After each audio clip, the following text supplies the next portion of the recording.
Hey everyone, welcome back to Tea and Therapy. So in this video I want to talk about something that I have found particularly useful when it comes to working with clients and myself, and I'm hoping that this is something that you actually also might find very useful, and I'm going to explain why. Let's dive right in.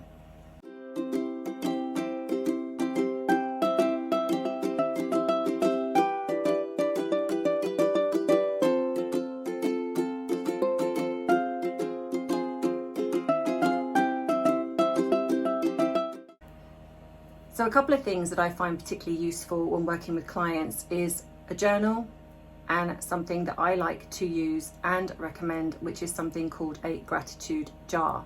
Now, it doesn't have to be a jar, it can be absolutely anything, but something where at the end of every day, or if you struggle with every day, then maybe once a week, you write down some positive things that have happened to you either that day or that week. And it can be just one thing, you don't want to overwhelm yourself. And as you carry on, you might find that you'll do more and more and more. So the reason behind this, and let me start with, so say the journal. This is something that you could find very useful in your everyday life. And the reason being is it's in a way to document you learning about yourself. A lot of people come to me and they ask me, what's the point of therapy, or what's the point of life coaching? And it is very different for everybody. A lot of people can come to therapy because they've gone through some trauma. They need a way to unlock maybe some things that they've gone through, or work through some things that they've gone through, or understand some things that they've gone through. They might need to find a way to forgive somebody, find acceptance within themselves, or acceptance of a situation. There's just so many reasons why somebody might want to come to talk to a professional.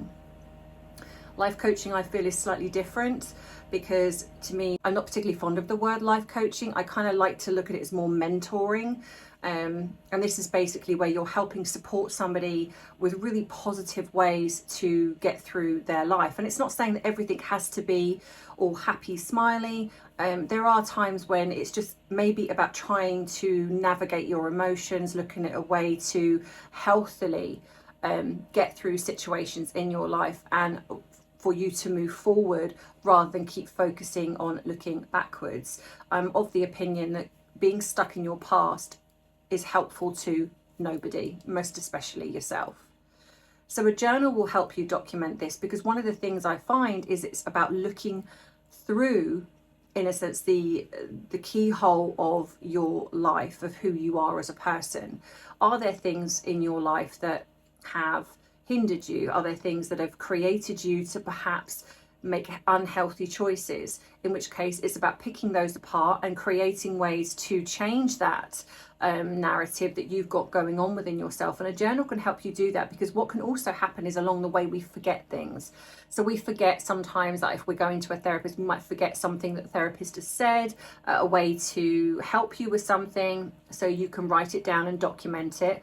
But it's also really good for you to work out how to find out more about yourself. So if you find yourself being triggered, or you're reactionary to something, and you don't think that you're normally somebody that would do something like that, then that would tell you that there's a reason for it. And so one of the things that you would do perhaps is document it in your journal, where you'd kind of like, right, okay, today I found myself reacting to, say, a family member, or my partner, or my children, somebody at work, and it's not something that I would normally do, and I felt really, you sort of notice how you felt. Did you feel really angry? Did you feel really upset? Did you feel hurt? And so you would kind of like, okay, this is something that I felt, and then it's about, okay, why did I feel like that? Now, a lot of the time you might not know, because a lot of the reasons why we feel like something is, and we react to something, is because your brain and your body remembers feelings, it remembers emotions, but it doesn't always understand where they come from.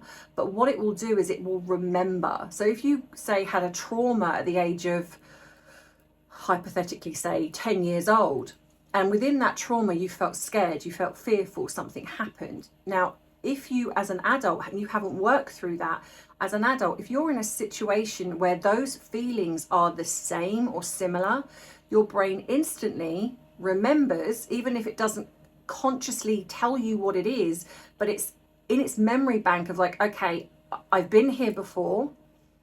this is what I felt. And so it conjures up the same type of feelings and the same type of emotion, and possibly either the same type of reaction or the reaction that perhaps you wish you'd had back then, but you didn't. And so now you're having it now.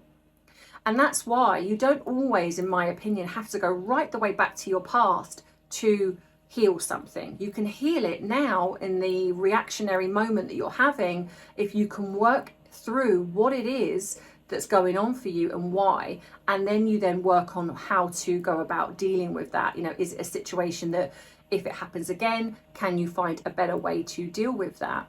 And your journal will help you document those things. It will help you understand aspects of your life, your personal experiences that have perhaps had a massive effect on you.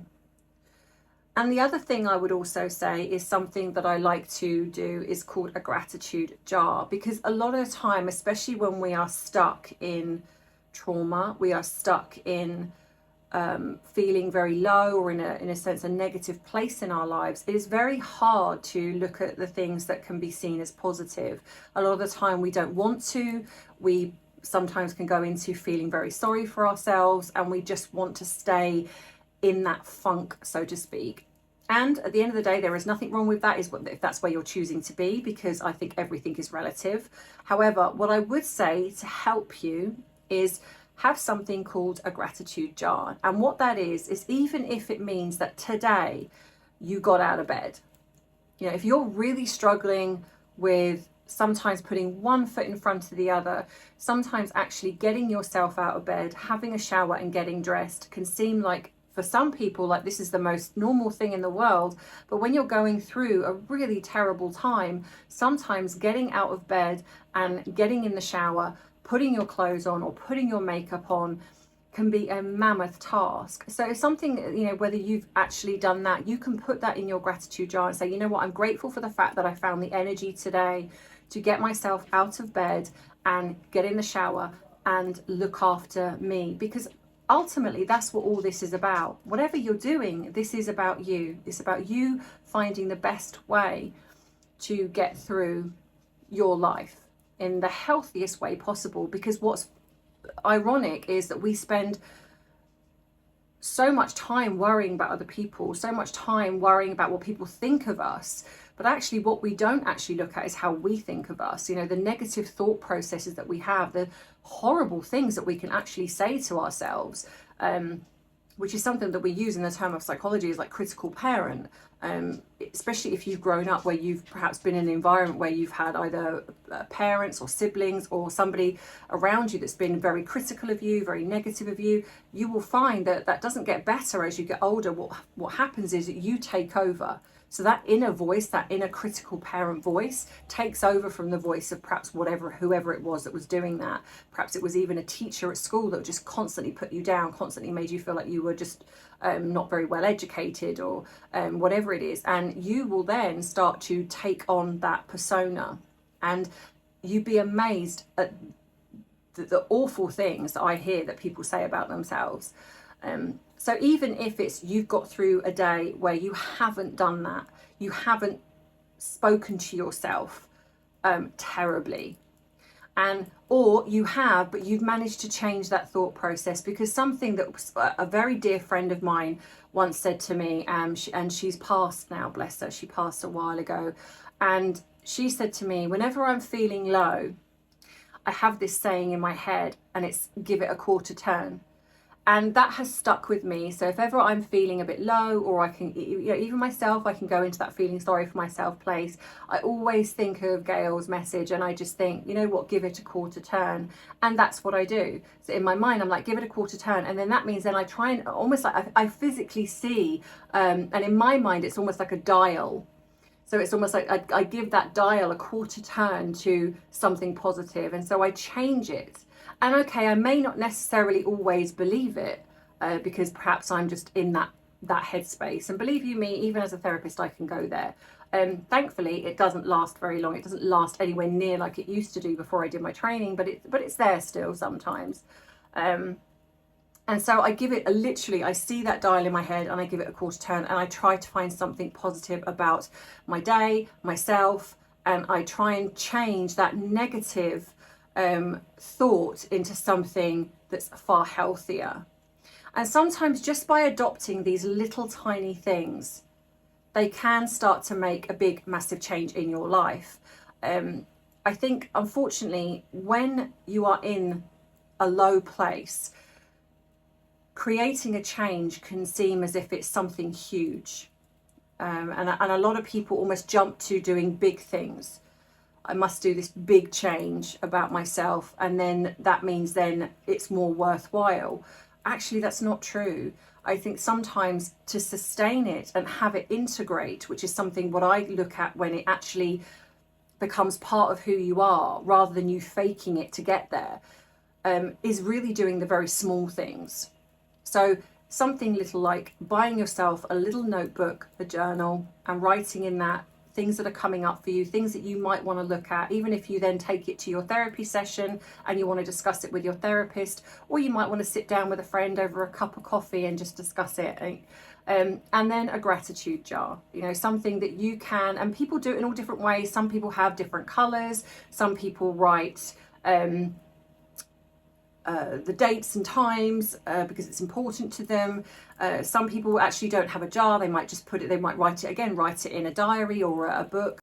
But it's just something that you are grateful for. I don't want to necessarily say like a positive jar, because sometimes no matter what, we just can't find the energy to be positive about things. So when I say a grateful jar, it can even be, like I say, I'm grateful for the fact that I got out of bed today.